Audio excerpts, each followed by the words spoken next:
Peter's talk about what life was like before having a VA and what it is now, and how it's opening up your eyes to what's possible. I guess the goal of this, guys, was to literally, like he said, he's the guinea pastor, and that's true.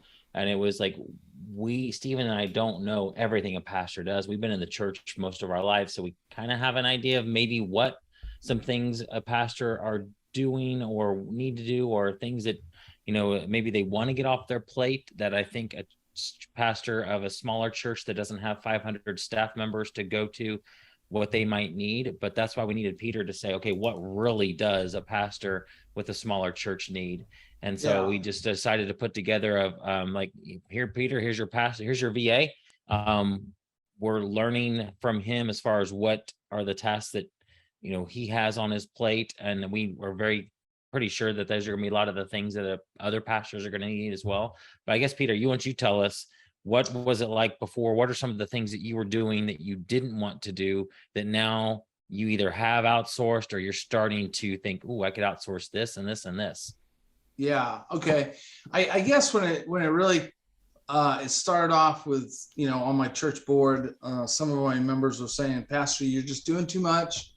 You need to delegate. You need to let go of a lot of stuff. And I would agree, but it was nobody in-house that really could do some of the things that really need to be done well, that would end up being the public face of a production, of a piece of paper, and even though I could do it or someone else could do it, it was just overwhelming. So we started off by just getting like a monthly newsletter. Since COVID came, we kind of killed the weekly bulletin, but we still needed to communicate things with graphics on Sunday on the website, a piece of paper that kind of give the overall schedule. I really don't want to do it. And so even though I can do it and I was doing it, I needed to stop. That was one thing. And then the social media component, there's no question our website was struggling to stay up to date. Even though I could get in there, it just does not need to be the discipline for me to be in there doing updates, even though they don't take a lot of time. It just really wasn't something I should be doing.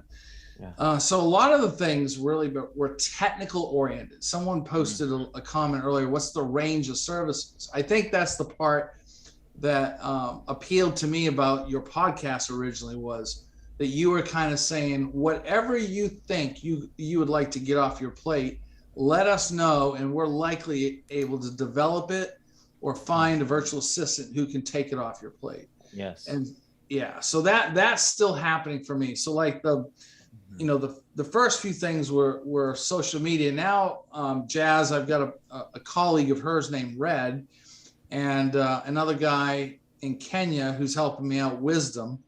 And the two of them and I are meeting tomorrow morning at 8 a.m. Awesome. We moved into a staff meeting concept instead of just email, which is really kind of fun. So it's 3 o'clock, 8 p.m. and 8 a.m. And we have about a 30-minute chat about things. So I don't know how long we'll do that every week, but for right now, we're just trying to get into a rhythm so that we communicate things. And part of the reason that I wanted to move to that was twofold. One is I felt like just typing what I wanted to the virtual assistants, whether it was instant messenger or an email, was missing the element of emotion and connection that I felt like I needed. And Jazz started that with me because it was really nice to be able to see her.